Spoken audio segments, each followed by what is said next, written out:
إن الحمد لله نحمده ونستعينه ونستغفره ونعوذ بالله من شرور أنفسنا ومن سيئات أعمالنا من يهده الله فلا مضل له ومن يضلل فلا هادي له وأشهد أن لا إله إلا الله وحده لا شريك له وأشهد أن محمدا عبده ورسوله صلى الله عليه وسلم. أما بعد فإن أصدق الحديث كلام الله وخير الهدي هدي محمد صلى الله عليه وسلم وشر الأمور محدثاتها وكل محدثة بدعة وكل بدعة ضلالة وكل ضلالة في النار. اللهم علمنا ما ينفعنا وانفعنا بما علمتنا وزدنا علما. اللهم اصلح لنا شأننا كله ولا تكلنا إلى أنفسنا طرفة عين. ربنا لا تزغ قلوبنا بعد إذ هديتنا وهب لنا من لدنك رحمة إنك أنت الوهاب. اللهم صل وسلم وبارك على نبيك محمد وعلى آله وأصحابه ومن عمل بسنته إلى يوم الدين. Donc on continue par la grâce d'Allah subhanahu wa ta'ala et son bienfait sur nous, sur l'étude de ce droit qui lui revient à lui exclusivement. Ce droit pour lequel il nous a créés, ce droit pour lequel il a créé les cieux et la terre, le paradis et l'enfer, ce droit pour lequel il a fait descendre les livres, ce droit pour lequel il a envoyé des messagers appelant à celui-ci, ce droit pour lequel des combats ont fait rage afin que ce droit prime sur la surface de la terre et que ceux qui s'opposent à celui-ci soient totalement éradiqués. N'est-ce pas qu'il s'agit de l'unicité d'Allah subhanahu wa ta'ala, tawhidu Allahi azza wa jal fi ibadatihi, l'unicité d'Allah dans son adoration. Et nous suivons donc ce livre, ce joyau écrit par Shaykhul Islam, Imam ad-Da'wa ila at-Tawhid, le Cheikh Mohammed bin Abdel Wahhab, rahimahullah ta'ala. Le livre qu'il a intitulé Kitab al-Tawhid, le livre de l'unicité. Cette unicité, comme on a mentionné, qui est le droit d'Allah sur ses serviteurs. Et nous suivons l'explication du Cheikh Salih al-Fawzan, hafidhahullah ta'ala, intitulé Al-Mulakhasu fi Sharh Kitab al-Tawhid. L'explication ou le résumé de l'explication du livre de l'unicité. Et nous sommes arrivés à ce dernier chapitre que l'auteur clôture par ce récit apporté par Abdullah ibn Mas'ud radiyallahu anhu, où il nous dit عن ابن مسعود رضي الله عنه قال بين السماء الدنيا والتي تليها 500 عام. Entre le ciel de ce bas monde et le ciel qui le suit, il y a une distance de 500 ans. Une distance qui est parcourue en 500 ans. وَبَيْنَ كُلِّ سَمَاءِ وَخَمْسُمِيَةِ عَامٍ. Et entre chaque cieux, il y a cette distance de 500 ans.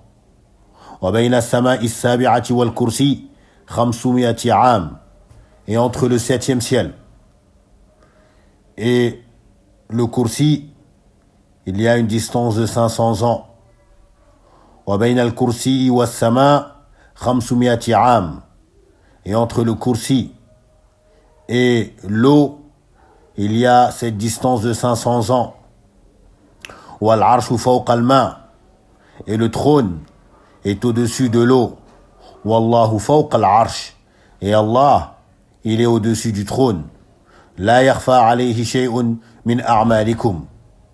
Et rien parmi vos œuvres n'échappe à sa connaissance.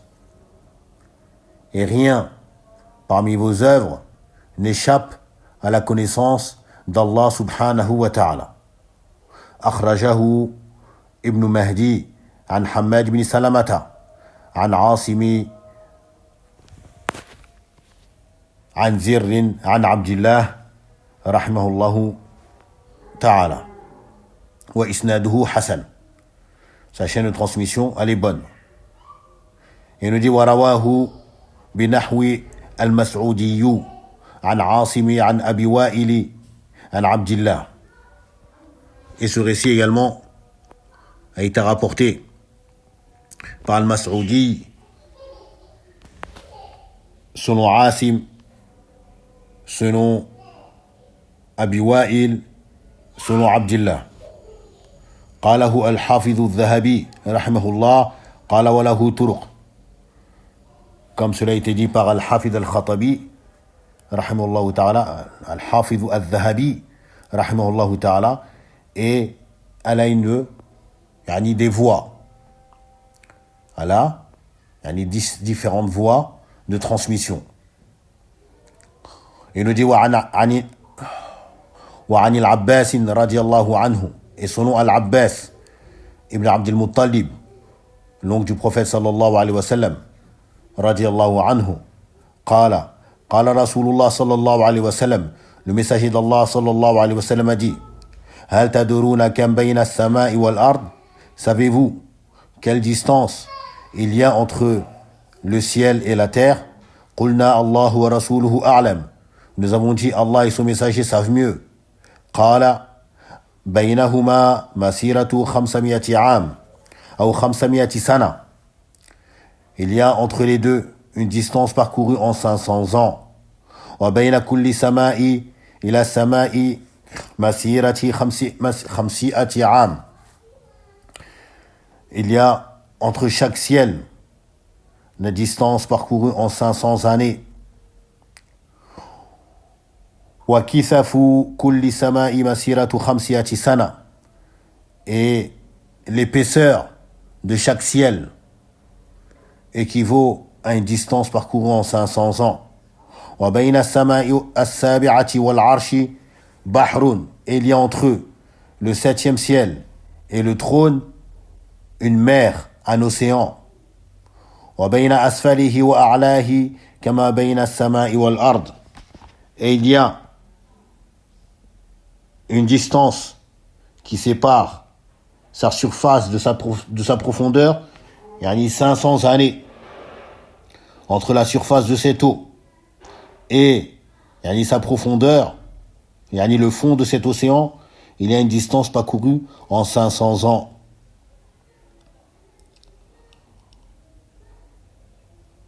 Ou plutôt, il y a cette distance qui équivaut à la distance entre le ciel et la terre. Bayna asfalihi wa a'lahu kama bayna as-sama'i wal ard.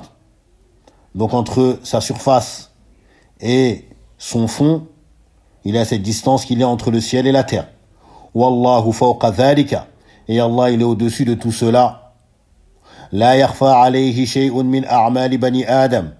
Et rien des œuvres des enfants de Adam ne lui échappe ou n'échappe à sa science. Rawahu Abu Daoud wa ghayruhu. Ce récit qui est apporté par Abu Daoud et autres que lui.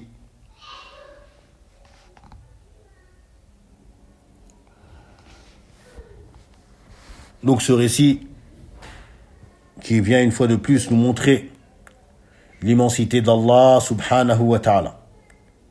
Et cela par la mention de l'immensité de ses créatures, à savoir les cieux. Mais également ce qu'il y a de plus immense que les cieux, le kursi.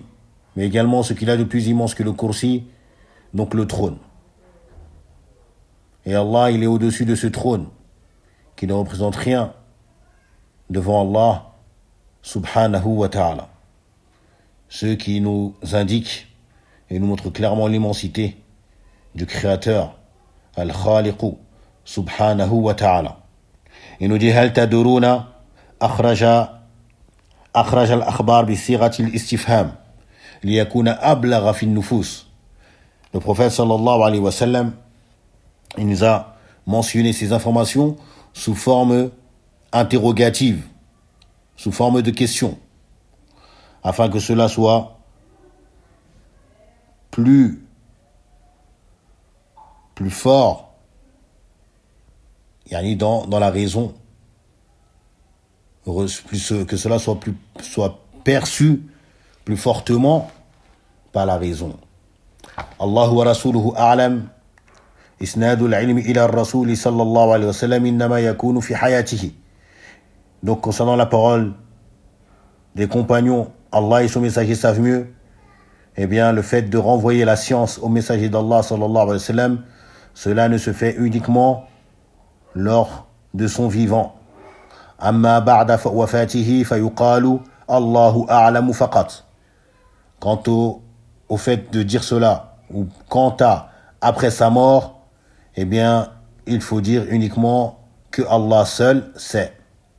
Ou il faut dire Allah seul. Allah, lui seul, sait. Uniquement. Kithafu kulli sama.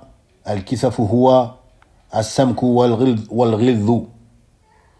Donc il s'agit de l'épaisseur. Il s'agit de l'épaisseur. Al-ma'na al-ijmali ou lil-hadith. Le sens général de ce hadith. يخبر صلى الله عليه وسلم عن المخلوقات العلوية. Le prophète sallallahu alayhi wa sallam, il informe concernant les créatures célestes. Les créatures célestes. من حيث عظمتها وسعتها وتباعد ما بين أجرامها. Il nous informe, le prophète sallallahu alayhi wa sallam, concernant leur immensité, mais également leur densité, et également la distance qui les sépare l'un des autres. فيخبر أن السماوات سبع طباق بعضها فوق بعض. Il nous informe que les 7 cieux sont tels des plaques l'une au-dessus de l'autre. وأن مسافة ارتفاعها عن الأرض مسيرة 500 عام. Et que la distance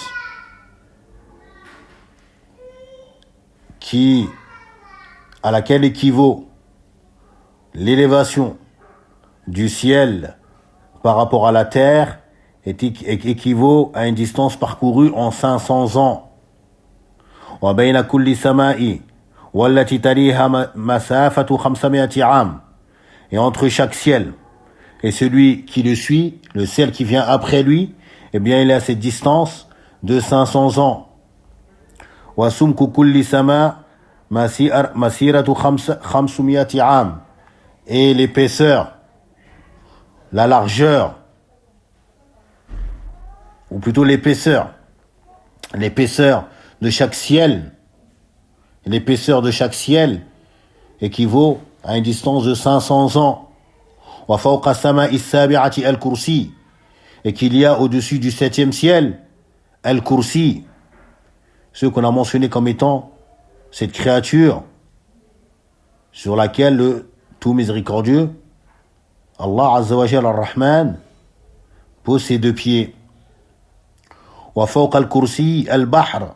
Il y a au-dessus du Kursi Al-Bahr, un océan, une eau. وبينه وبين مسيرة 500 عام. وبينه 500 عام. Et il y a entre le Kursi et entre cette eau, il y a cette distance de 500 ans. وعمق البحر كما بين السماء والأرض. Et la profondeur de cet océan équivaut à ce qu'il y a entre le ciel et la terre. Donc 500 ans. وفوق البحر العرش. Et il y a au-dessus de cet océan, au-dessus de cette eau, Al-Arsh, qui est le trône. Wallahu fawqa al-Arsh. Et Allah, il est au-dessus du trône. La yakhfa alayhi shay'un min a'mali bani Adam. Et il n'y a rien parmi les œuvres des enfants de Adam qui lui échappe.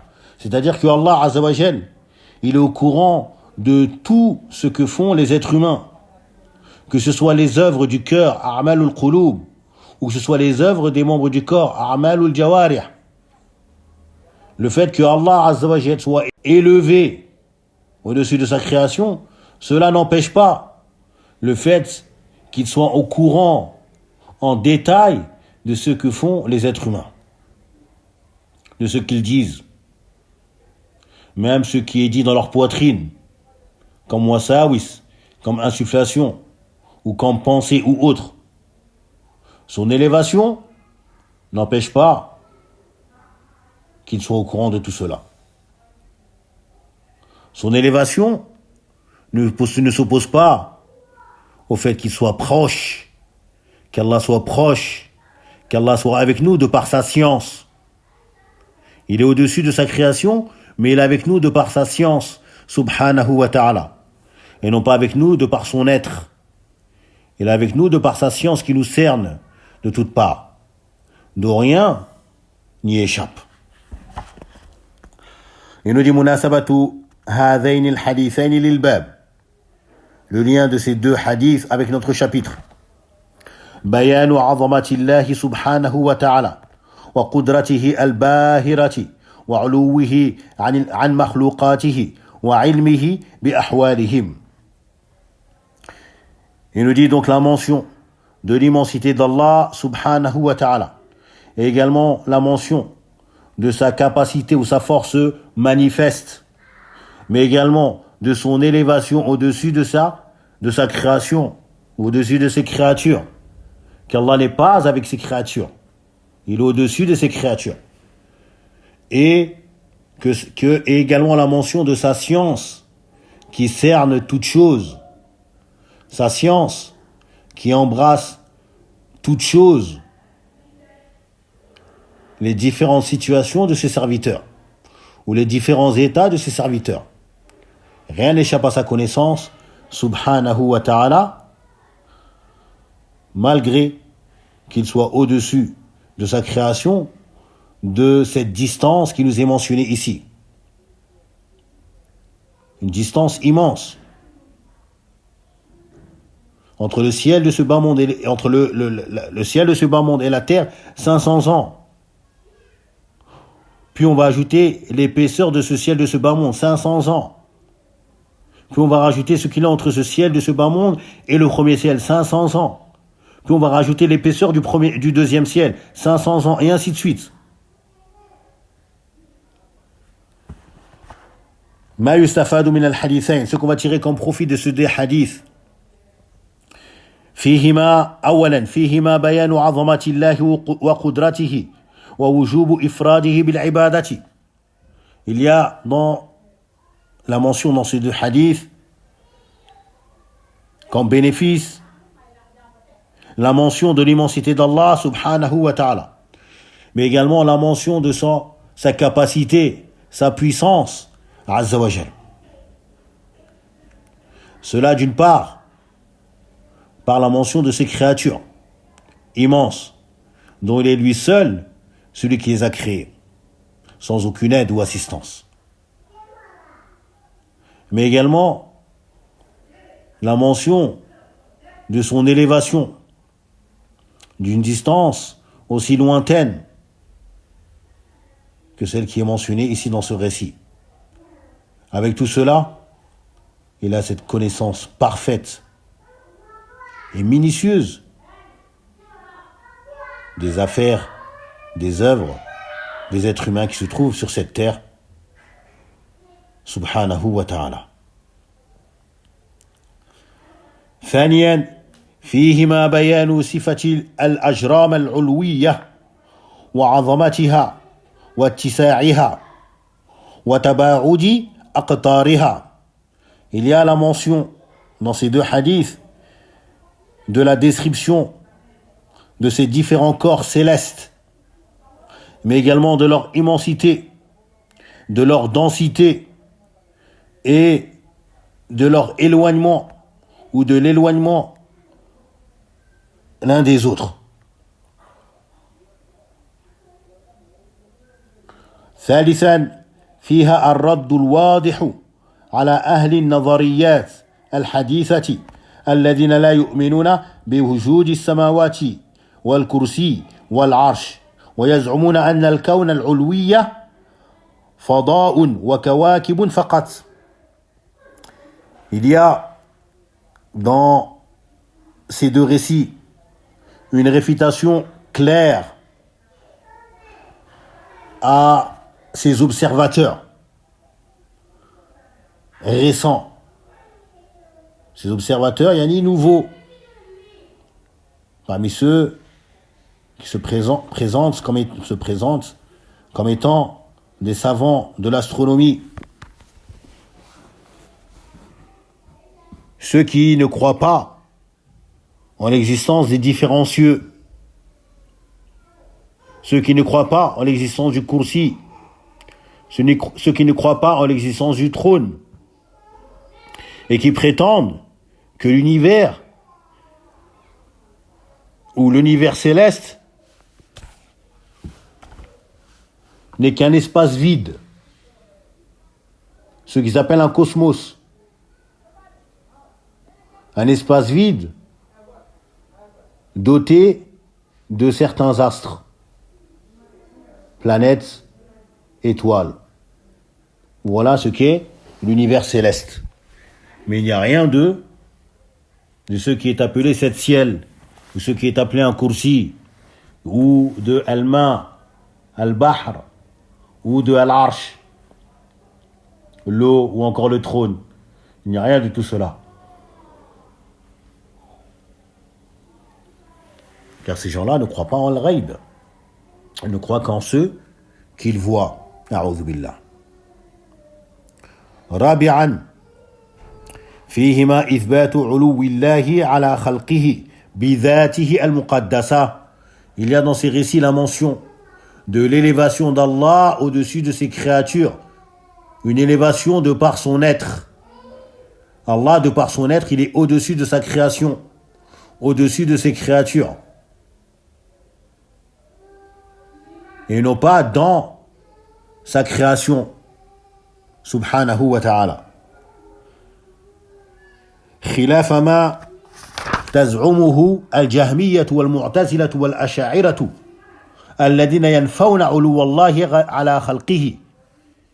Ceux qui s'opposent à ce que prétendent les Jahmiya والمعتزلة والأشاعرة, ceux qui renient l'élévation d'Allah au-dessus de sa création, qui renient le fait que Allah soit élevé au-dessus de sa création, ou qui renient le fait qu'on puisse attribuer à Allah l'élévation, comme ceux qui disent on ne dit pas qu'il est en haut, non plus qu'on dit qu'il est en bas, ou qu'il est à droite ou à gauche, on ne dit rien.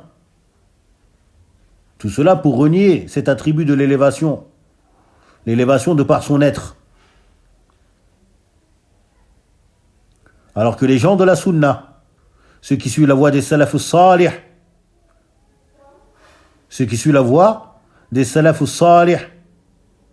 la voie sur laquelle était le prophète sallallahu alayhi wa sallam, la voie sur laquelle il a qu'il a tracé et laissé ses compagnons dessus, radiyallahu anhum. Il est mort étant satisfait d'eux et de la voie sur laquelle ils étaient. C'est qu'Allah azza wa jal, de par son être, Allah de par son être, bidhatihi, il est au-dessus de sa création, au-dessus de toute sa création qui englobe la terre, ce qu'il est au-dessus de la terre, les cieux, ce qu'il est au-dessus des cieux, al-kursi, ce qu'il est au-dessus du kursi, al-bahr, al-ma, ce qu'il est au-dessus du bahr, al-arsh, le trône. Allah il est au-dessus du trône. Il n'y a rien au-dessus de lui, subhanahu wa ta'ala. وَالظَّاهِرُ الَّذِي لَيْسَ فَوْقَهُ شَيْءٍ. Il est celui qui est élevé, celui qui est au-dessus, dont rien n'est au-dessus de lui. C'est cela la croyance des salafs, la croyance des salafiyyin, ceux qui suivent la voie des salafs. On attribue à Allah l'attribut de l'élévation. Une élévation qui correspond à sa grandeur, à sa majesté, et dont rien n'est au-dessus de lui, subhanahu wa ta'ala. خامسا فيها إثبات علم الله المحيط بكل شيء مع علوه فوق مخلوقاته. Il y a cinquièmement l'affirmation de la mention de l'affirmation de la science d'Allah, sa science qui cerne toute chose, sa science qui cerne toute chose. Rien n'échappe à sa science, subhanahu wa ta'ala. Avec le fait qu'il soit élevé au-dessus de ses créatures. Bien qu'il soit élevé au-dessus de ses créatures, de cette distance si lointaine, eh bien, il a connaissance de tout ce qu'ils font. Et il est aussi proche d'eux, ou aussi proche du serviteur que ne l'est sa veine jugulaire de lui, subhanahu wa ta'ala. Et cela de par sa science, de par sa connaissance de tous ses états, c'est-à-dire les états du serviteur. Rien n'échappe à sa connaissance, à sa science, azza wa jal. Donc son élévation ne s'oppose pas au fait qu'il soit proche. وَإِذَا سَأَلَكَ عِبَادِي عَنِّي فَإِنِّي قَرِيبٌ. Et lorsque mon serviteur t'interroge à mon sujet, eh bien je suis certes proche. Allah azza wa jal, il est proche, bien qu'il soit élevé de par son être au-dessus de sa création. سادسا فيها مشروعية بيان هذه الحقائق العظيمة للناس. Il y a en sixièmement le fait qu'il est légiféré de mentionner la réalité de ce qui concerne ces corps célestes immenses, de mentionner cela aux gens, de faire la description de ces corps célestes, ces créatures, en mentionnant des détails. Cela est légiféré, comme c'est fait ici dans le récit de Abdullah ibn Mas'ud, bien qu'il est jugé comme étant mawqouf, c'est-à-dire que la chaîne de transmission s'arrête à Abdullah ibn Mas'ud radiyallahu anhu, qu'elle ne remonte pas jusqu'au prophète sallallahu alayhi wa sallam. Mais malgré cela, eh bien ce récit, ce hadith a le jugement de ar-raf'a, qu'on va le faire remonter et le faire lier au prophète sallallahu alayhi wa sallam directement. Pourquoi? Car Abdullah ibn Mas'ud ne peut pas dire cela, ne peut pas apporter de telles précisions concernant les cieux, concernant leur taille ou la distance qui les sépare, concernant le fait qu'il y a une eau au-dessus du 7e ciel, une eau entre le kursi et le arsh. Ce sont des informations qui ne peuvent être mentionnées que par révélation. Donc il a certes entendu cela du messager d'Allah sallallahu alayhi wa sallam. D'autant plus que Abdullah ibn Mas'ud, il n'est pas connu comme prenant des informations des gens du livre, ce qui est appelé al-Isra'iliyat. Il y a certains récits qui sont rapportés, qui ont été pris des gens du livre. Et Abdullah ibn Mas'ud, il n'est pas connu pour cela. Il n'est pas connu pour cela, radiyallahu anhu. Donc ce récit, avec cette chaîne de transmission qui est bonne, eh bien, il remonte jusqu'au prophète sallallahu alayhi wa sallam, qui nous a fait donc cette description. Et nous dit donc, il est légiféré de mentionner cela aux gens. Liya'rifu 'azamat Allah. Pourquoi? Afin qu'ils prennent connaissance de l'immensité d'Allah, Car celui qui prend connaissance de l'immensité de ses créatures prendra forcément connaissance de l'immensité du créateur de ses créatures. Mais également, wa qudratihi, mais également de sa puissance, de son omnipotence, qu'il est capable de toutes choses. Subhanahu wa ta'ala. Celui qui est capable de créer des cieux aussi immenses, aussi vastes, aussi épais, dont il y a une distance aussi immense qui les sépare l'un de l'autre, puis d'un kursi qui est plus vaste que l'ensemble de ces cieux, et qu'il y a au-dessus de ce kursi une eau, subhanallah.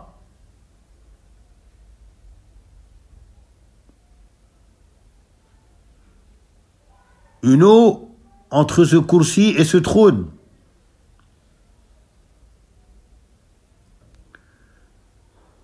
Et au-dessus de ce trône immense, cette immense créature, il y a Allah subhanahu wa ta'ala. Dhul uluhiyyatihi ala khalqihi. Celui qui détient le droit de l'adoration sur l'ensemble de ses créatures. La ilaha illahu. Point de divinité qui mérite d'être adoré en toute vérité, si ce n'est lui. Tout ceci est confirmé par sa seigneurie, le fait qu'il est le Seigneur et créateur de ces immenses créatures, qui ne représentent rien par rapport à lui. Ces immenses créatures qu'il tiendra dans sa main et qu'il pliera, comme on plie des rouleaux, des feuillets. La ilaha illahu. Point de divinité qui mérite d'être adoré en toute vérité, si ce n'est lui. Wallahu a'lam. Wa sallallahu wa sallam ala nabiyyina Muhammadin wa alihi wa sahbihi. Sur cela, on a terminé la lecture de ce livre immense, traitant de ce sujet immense qui est l'unicité d'Allah subhanahu wa ta'ala. Et comme on l'a mentionné, le cheikh rahimahullah ta'ala, il a clôturé ce livre par ce rappel immense sur la méditation sur les créatures d'Allah azza wa jal, sur l'immensité de ces créatures, ce qui va forcément nous amener à reconnaître l'immensité de ce créateur, donc le fait qu'il est le seul et unique qui mérite d'être adoré, ce à quoi Allah azza wa jal nous appelle et nous ordonne dans différents versets. Qul inzuru mada fis samawati wal ard. Dis-leur, regardez et méditez ce qu'il y a dans les cieux et sur la terre. Awalam yanzuru fi malakuti samawati wal ard wa ma khalaqa Allahu min shay. N'ont-ils pas contemplé, médité sur la royauté ou sur ces créatures des cieux, les créatures célestes, les créatures de la terre et tout ce qu'Allah azza wa jalla a créé,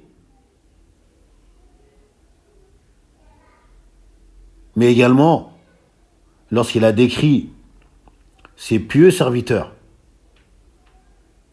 ses alliés, à la fin de la sourate Ali Imran, en les mentionnant comme ceux qui raisonnent, ceux qui méditent et tirent un profit sur la méditation des cieux et de la terre.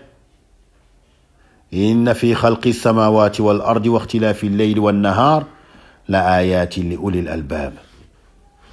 Il y a dans la création des cieux et de la terre, dans l'alternance du jour et de la nuit, des signes pour ceux qui sont doués d'intelligence. Alladhina yazkuruna Allaha qiyama wa qu'uda wa ala junubihim. ceux qui évoquent Allah étant debout, assis ou couchés sur leurs flancs. وَيَتَفَكَّرُونَ فِي خَلْقِ السَّمَاوَاتِ وَالْأَرْضِ, puis ils se mettent à méditer sur la création des cieux et de la terre. Qu'est-ce que cette méditation leur apporte?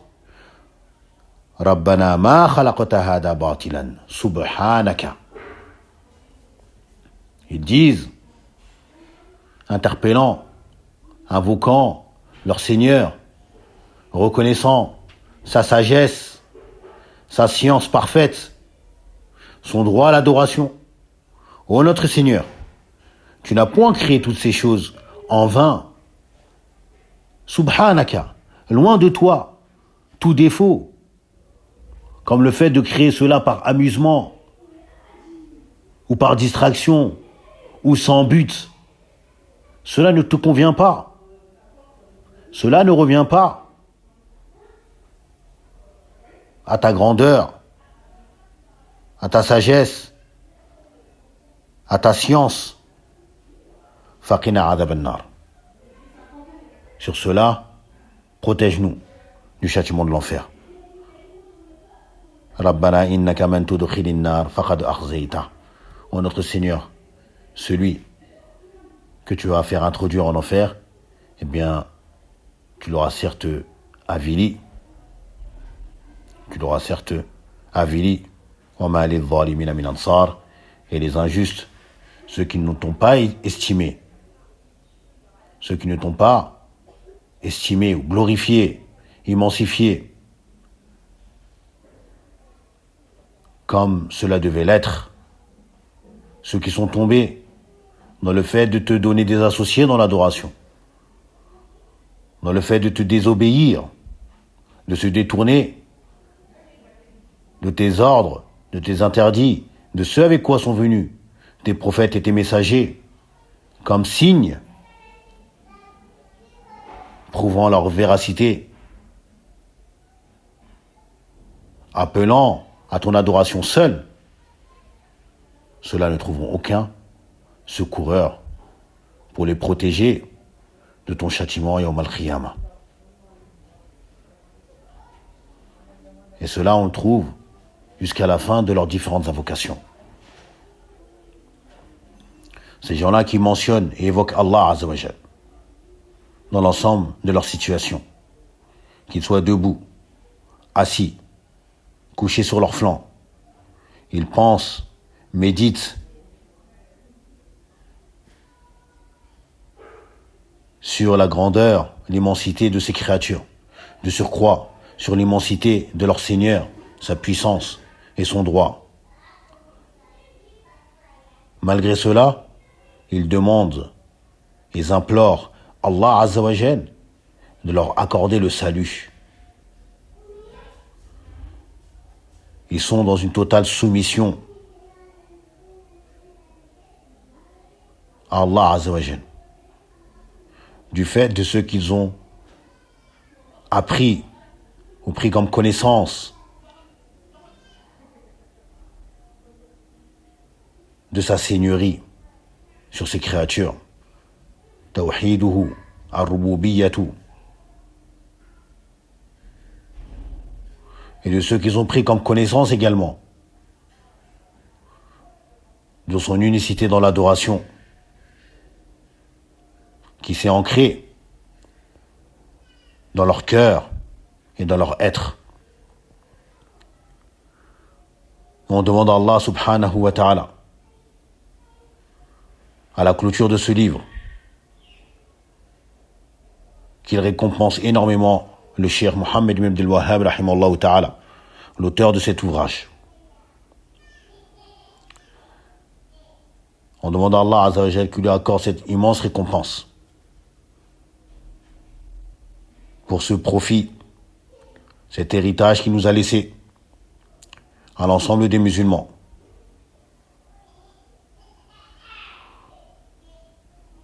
On demande à Allah Azza wa Jal également qu'il récompense ceux qui ont participé à la diffusion de ces différents cours sur ce livre, mais également ceux qui ont prêté l'oreille attentivement, du début jusqu'à la fin, mais également ceux qui ont écouté certains cours, puis qui ont été empêchés par un quelconque empêchement. Également ceux qui écoutent ces cours et qui vont les écouter plus tard. On demande à Allah Azza wa Jal qu'il accorde à chacun la récompense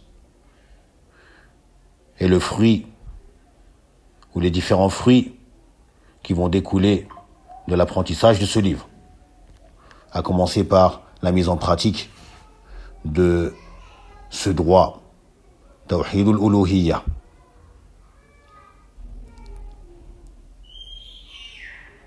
On lui demande à Allah Azza wa Jal qu'il nous accorde la bonne compréhension de tout ce qui nous est passé dans ce livre, qu'il nous accorde sa mise en pratique.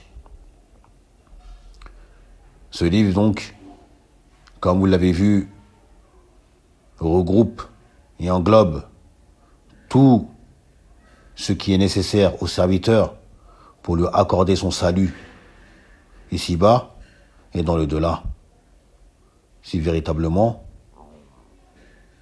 il comprenait cela.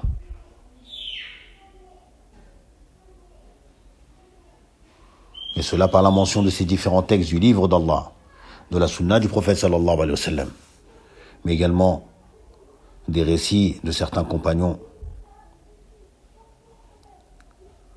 On demande à Allah Azza wa Jal qui nous accorde son salut, qui nous protège ici-bas de l'égarement et qui nous protège dans l'au-delà de son châtiment, de sa colère et de l'enfer. On nous demande qu'il nous accorde cette demeure qu'il a réservée aux gens du Tawhid, le paradis, qu'il nous fasse entrer au paradis directement, sans jugement et sans châtiment. On demande à Allah Azza wa Jal qu'il nous accorde dans nos cœurs sa glorification, le fait de l'immensifier, qu'il nous accorde dans nos œuvres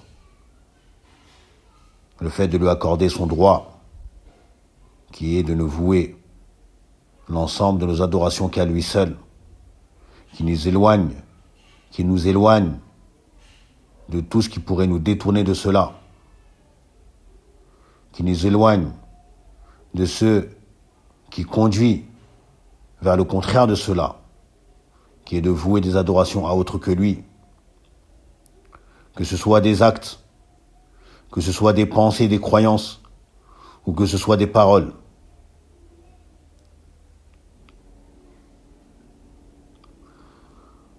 Et je termine en vous recommandant à ma propre personne, ainsi qu'à vous, la crainte pieuse d'Allah Azza wa Jal, et de donner une importance à ce livre. Et de donner de l'importance à ce livre. En le réétudiant, en le mémorisant, en le propageant. Vous êtes témoin de ce qu'englobe ce livre comme bienfait, comme appel à l'adoration d'Allah seul, comme mise en garde contre l'adoration d'autres qu'Allah, comme mise en garde contre ceux qui diminueraient le tawhid de la personne, ou ceux qui mèneraient et pousseraient ou conduiraient la personne vers le shirk. Donc on se doit véritablement de fournir des efforts dans l'apprentissage de ce tel livre, d'un tel livre. Il y a différentes explications, plus ou moins poussées et détaillées, vers lesquelles chacun et chacune se doit de revenir, de mémoriser le matn, de lire les différentes explications de nos différents savants, rahimahumullah jami'a, al-ahya minhum al-amwat, ceux qui sont vivants et ceux qui sont morts, qu'Allah leur fasse miséricorde et leur pardonne, l'étudier de comprendre ce qu'il y a à l'intérieur. Car ce livre est la vérité sur laquelle était l'ensemble des prophètes, l'ensemble des messagers, et tous ceux qui les ont suivis parmi les pieux serviteurs d'Allah Azza wa Jal. Ils étaient tous sur cela. Ce livre que nous avons lu, du début jusqu'à sa fin.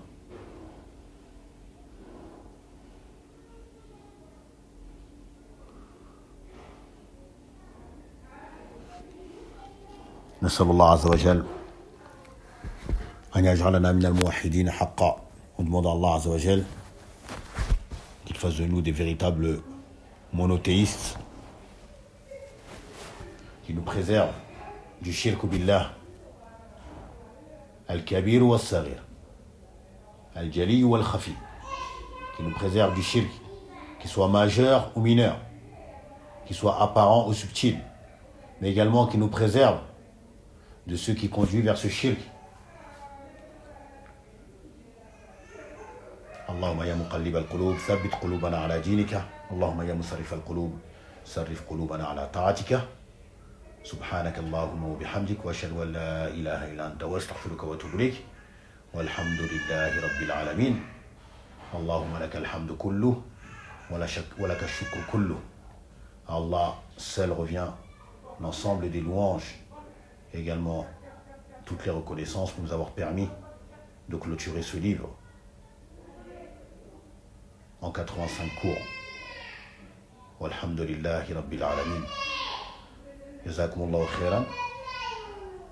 Wassalamu alaikum wa rahmatullahi wa barakatuh.